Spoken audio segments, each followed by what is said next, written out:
The big game is almost here, and whether you're driving to Atlanta or staying here for the game, you're going to want to stay tuned for the Final Forecast coming up. I'm Matt Raponi. Coming up next, I'll tell you how food trucks like this one are shaping the dining environment in downtown Syracuse. NCC News at 4 is straight ahead.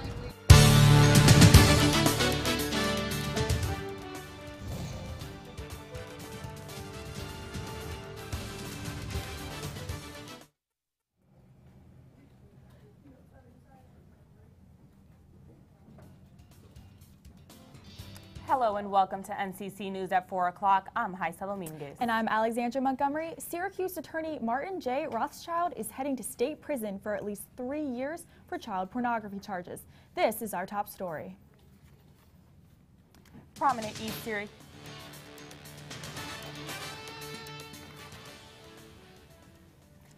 East Syracuse attorney Martin Rothschild has pleaded guilty this morning to child pornography charges. Rothschild faces 3 years in state prison. Bail was set at $100,000 cash or bond until his sentence this summer. If you're looking for something to eat in downtown Syracuse, you might not have to walk too far from your parking spot. Matt Raponi headed downtown today to check out some new food options rolling into town. Matt, what did you find out? Well, Heisa, you might call it Meals on Wheels. I spoke with one restaurant owner who's giving new meaning to the phrase food on the go. Take a look.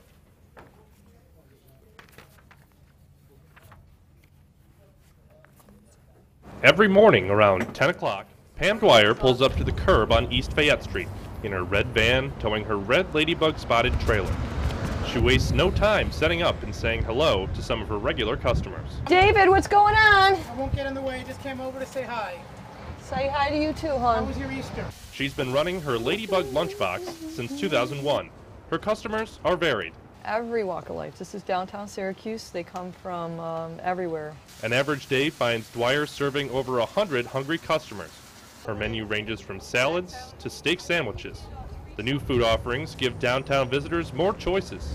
The more options you have downtown, the better that is for the people that are here, and it's the better it is for the businesses that are here. Lisa Romeo from the Syracuse Downtown Committee says the food trucks might create a little more competition for restaurants, but that only means a better experience for customers. Downtown Syracuse is already a place where restaurant owners, whether they've been here for 30 years or they've been here for 3 months, are really entrepreneurial in the sense that they're trying to think of new ways to promote their business or new offerings to give their customers. But for Dwyer, it's a simpler pleasure that keeps her coming back to work each day. Every time I do a different gig, it's a different scene. I'm doing the same job, but I get to do it at different places and meet different people. Now, Ladybug Lunchbox is just one of a handful of food trucks that plan on serving up food curbside during the summer months. For a complete list, check out our website, nccnewsonline.com. 9 years after Syracuse business and government officials talked about reopening Hotel Syracuse, it remains a dark and empty building. For decades, Hotel Syracuse was a premier hotel downtown, but it filed for bankruptcy in 2004, and although the hotel got new owners 2 years ago, there aren't any plans to develop the building.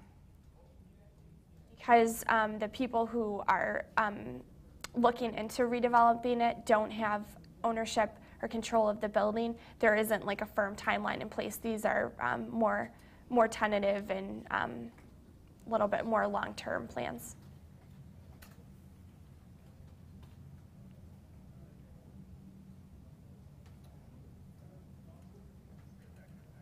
City officials say they do not have contact with the current owners. But things may get better in terms of economic development in central New York thanks to the new state budget. The Center State Corporation for Economic Opportunity will receive a $1 million grant to support economic initiatives in central New York with its partner, Brookings Institute. Center State says among these initiatives is a program that aims to foster regional economic growth through the expansion of exports. The Syracuse Police Department reminds you to not leave your valuables in plain view inside your car. This week alone, there were 18 reported thefts from motor vehicles, many of them because victims left their vehicles with their electronics or personal belongings in plain view. Syracuse police say you should take your valuables with you or store them in a place where people can't see them inside your vehicle. The Syracuse The Syracuse Hill will be filled with Orange fans on Saturday night, and Syracuse Police and the Department of Public Safety are joining forces to make sure that win or lose, the game night will go smoothly. They have 3 focus points, with Marshall Street being number 1, followed by the SU East neighborhood and South Campus. DPS Chief Joe Sardino has been here for the past championships, and even though things have never gotten out of hand, he says DPS will be prepared. We're prepared, and we have enough staff to deal with those types of things, the intoxications and some of the celebrations. We're also prepared that should people get out of hand and start to do dangerous things, that we'll be able to respond to that as well. Half the nuclear workforce will be eligible to retire in the next 10 years, and Onondaga County Community College plans on replacing those workers, especially those in places like Oswego.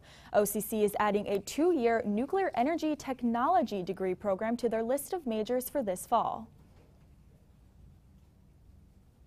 Nuclear power is a green energy. Some people don't think of it that way, but when you think about emissions, there's much less emissions. Only around 20 students will be able to enroll in this program. And it's been one of the busiest flu seasons this decade, and reports show that the flu is alive and well in Syracuse. Infection Control says influenza exists year-round, but during the school year, it's the most dangerous. So it's a good thing students are on spring break right now. Whenever we have a school break, you see a drop in the transmission of flu, and you usually see a drop community-wide in flu transmission because the kids aren't all together sharing it and then bringing it home to their families and so on and so forth. So, Infection Control says hand washing is an important factor in keeping the flu away. Now, speaking of spring break, many Central New York middle schoolers are off for the week, and that kicks off the busy season for the Syracuse Rosamond Gifford Zoo. After the typical slow winter days, a sunny day like today means a large influx of kids and adults, and the zoo makes sure no one leaves disappointed.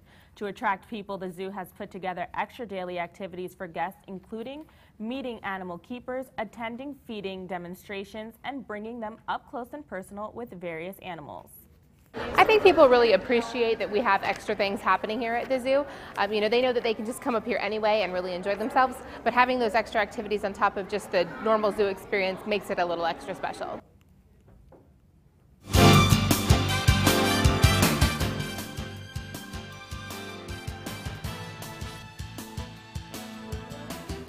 The April snow is melting away, but is spring weather finally here to stay? Heather Fontaine is on the patio to tell us if the snow will come back yet again. Heather? That's right, it is absolutely gorgeous out here. I even had to take my jacket off. The current temperature right now is 45 degrees. The barometer is reading at 30 inches, so it's pretty dry, and winds are at 10 miles per hour. Here are some historic high and low temperatures for April 4th.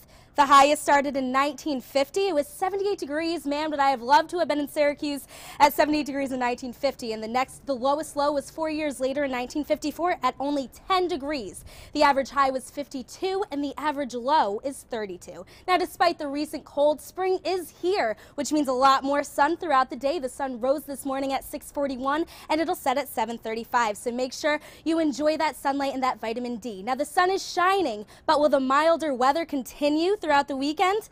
Find out during my full weather forecast coming up. Thanks, Heather. Coming up after the break, a controversial bill is up for debate in the French Senate. And a new gun law legislation has been passed. We'll tell you where coming up after the break.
Breaking news into NCC News. Roger Ebert, the popular film critic and television host, has died.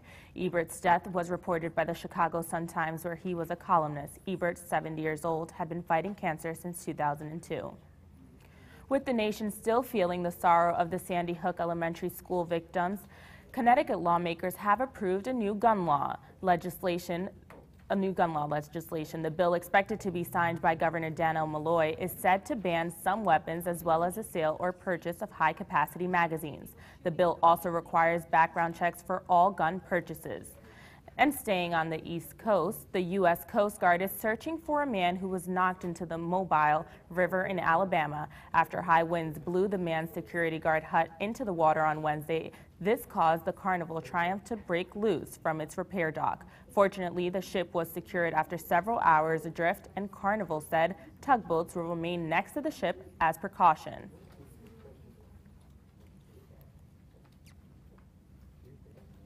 In other news, bees around the nation are dying at an alarming rate and have been since 2005. But the reasons remain unknown. According to the U.S. Department of Agriculture, more than a quarter of our nation's diet depends on our honeybees' pollination. If the decrease continues, we can expect an increase in the price of fruits and other bee-related products.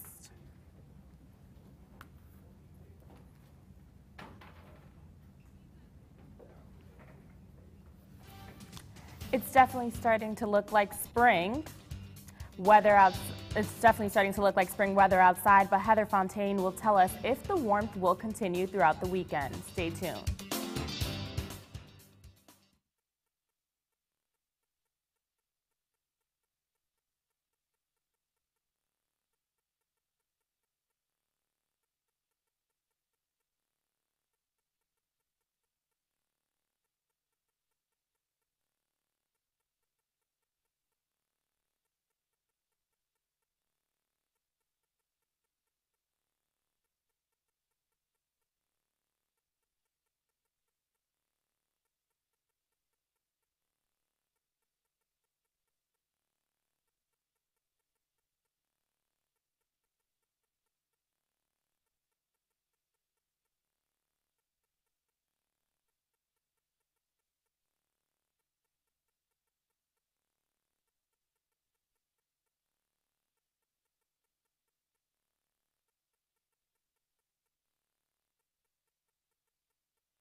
Well, the sun is shining here in Syracuse, but is it too good to be true? Heather Fontaine is here to tell us what to expect. Heather?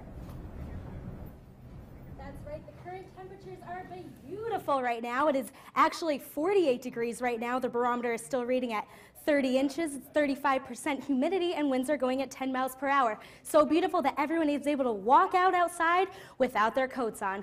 Let's take a look at the national map. It's about mid-40s across the board. If you go to the west, it's kind of in the 50s. Now, if you're planning on traveling to Atlanta, Georgia for the big game, we're going to take a look at the southeast map. As you can see, it's raining a little bit, so if you're driving tonight, be careful. The roads are going to be slippery, but by the time it's Saturday, Atlanta's going to clear up to about 70 degrees. Now let's go back up to the northeast. If you're worried about snow coming in the future, there is not going to be any. This is safe, this is snow-free, this weather is here to stay. I'm seeing some good things in my future. Now let's take a look at the 7-day forecast. But first, we're going to look at tonight. It's going to be partly cloudy with winds at 11 miles per hour, 20% chance of precipitation at 33 degrees. Let's look at tomorrow, too. It's going to be another beautiful day like today at 45 degrees, again, partly cloudy, 10-mile-per-hour winds, and a 10% chance of rain. Now let's take a look at that 5-day forecast. On Thursday, it's going to be a high of 52 degrees, and then on Friday, it's going to be partly cloudy with a high of 55. On Saturday, we're looking at a high of 48, mostly sunny, my favorite day of the week. On Sunday, it's going to be 59, but a few showers. And then on Monday, it's going to be a high of 61, but there's going to be a little bit more rain. Even though the beginning of next week isn't looking too pretty, at least it'll be warm and there will be no snow.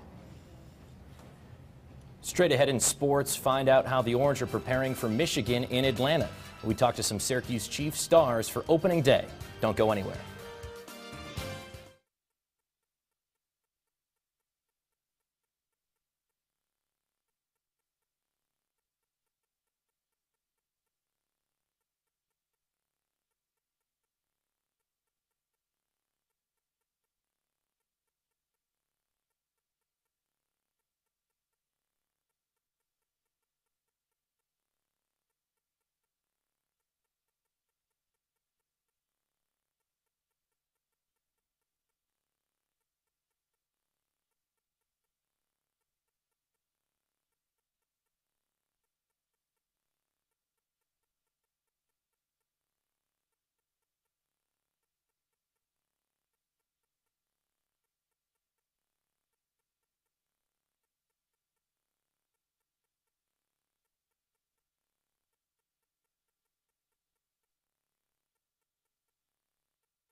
The mantra can be heard in high school gymnasiums and champagne-soaked NBA locker rooms. In basketball, defense wins championships. Fittingly, the 2-3 zone that Jim Boeheim made famous, or infamous, has willed the Syracuse Orange to the Final Four. Boeheim says it's the best defense he has ever coached, with length and quick feet at every position. Orange opponents in the NCAA tournament have shot just 28% from the field. It might be the Final Four, but in this week's practice, it's business as usual for the Orange. Just keep them one day at a time, get better in practice each day. And, when it comes down to Saturday, it's game time. And, obviously it's special to be in the Final Four, and we're all excited for it. Syracuse's opponent is Michigan, who have the hottest offense in the nation right now. Michigan ranks 9th in field goal percentage and has averaged 78.8 points per game so far in the tournament. But the scoring stars like Tim Hardaway Jr. and Player of the Year candidate Trey Burke will have to decipher that orange zone, most likely with the deep three ball. As late game heroics and dealing with adversity go, the Wolverines seem to be ready for anything. I had a chance to meet with the Syracuse Chiefs at their media night last night, and according to them, they had a great spring training and they're ready for the season. Amid the autographs and pictures at the Syracuse Chiefs annual media night, players reflected on a productive offseason and positive outlook for opening day. There's always little things you try to fix or correct. Not just baseball-wise, but health-wise. You always try to get back to 100%. because at the end of the year, you know, after playing a lot of games, your body's banged up a little bit. Fans should be happy Corey Brown is healthy. Last season, the lefty outfielder hit .285 with 25 homers. He also led the team in steals. Being dominant in AAA means that for Brown, the big leagues are just a phone call away. You know, you got to be ready for any kind of situation. You know, someone could get banged up tomorrow, and you know, if my name gets called, you know, I just want to be ready and hopefully I can help out in any way. Zach Walters is expected to be another core member of the Chiefs roster. Walters struggled offensively last season, but says some fresh faces and a smooth training camp could provide a winning formula. But this year, I think we have a good blend of guys that can kind of balance off each other. You know, you got a voice, you got a guy that shows character through just how he works. So if you get called up from AA, AAA, it could be rookie ball, wherever, you're already on the same page, and they establish that early. The only thing that might cool off the Chiefs' bats and pitching are these cooler April temperatures. Though for fans and players, sometimes it's all in the head. We actually had practice outside today, threw a little bit outside just to kind of try to get used to the weather, but, you know, it's always a mind over matter thing. So, you know, you just got to go out there and do it, and hopefully you push through it and get to May and June as quick as you can. The Chiefs are at Lehigh Valley tonight to open up the season. They will be back home at the newly renamed NBT Bank Stadium April 12th. Head to nccnewsonline.com for a link to a full schedule and ticket information. And after the break, we'll hear from some Michigan Wolverine faithful on campus in Ann Arbor to see how they're gearing up for the big Final Four game. You know, I'm excited to see this because we're Orange fans, and you know, we're pretty pumped. You watching the game? You excited? Am I watching the game? I'll be going crazy. You'll be going? Me too. I mean, you know, Final Four. Can you believe it? There's only 4 teams left, and I think we'll be we'll be the one remaining after this weekend. Oh, I believe it. Let's see if we have a repeat of 2003. Now, it's amazing that the weather is so nice with baseball opening up. I mean, I'm a baseball fan as well, and I mean, can you imagine spring weather finally? I can't wait till it's really baseball weather in May and June when we can grab the hot dog and watch some batting practice and head to the ballpark. Oh, I'm so excited. Stay tuned, guys.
Earlier today, our sports reporter Jared Cram was able to take a peek inside the craziness going on at the University of Michigan. The Wolverines are Syracuse's upcoming Final Four foe.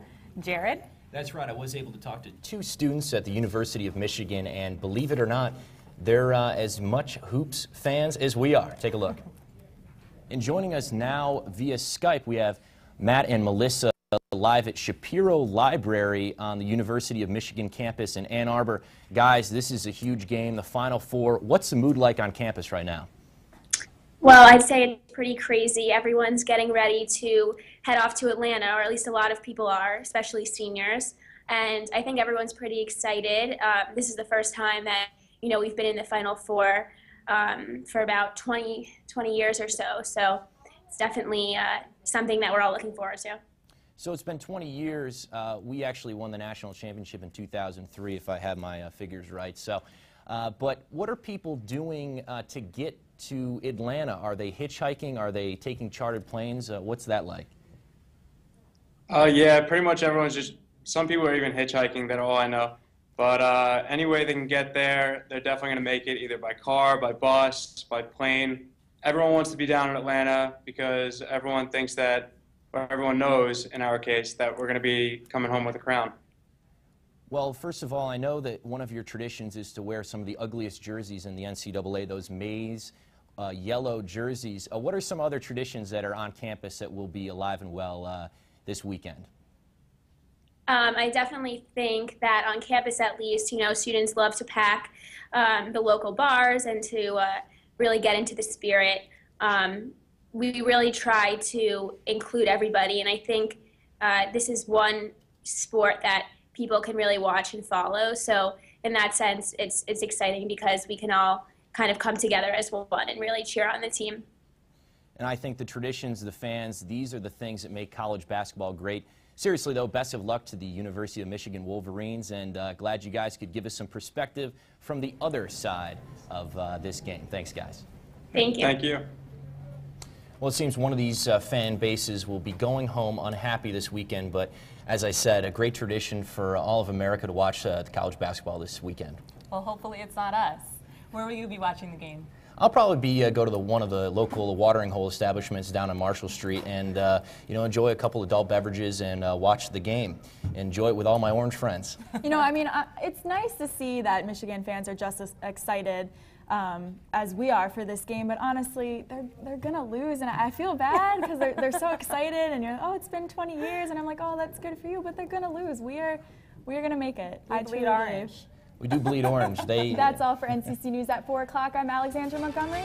And I'm Haisa Dominguez. Stay tuned for NCC News at 4:45. Have a good night, Syracuse.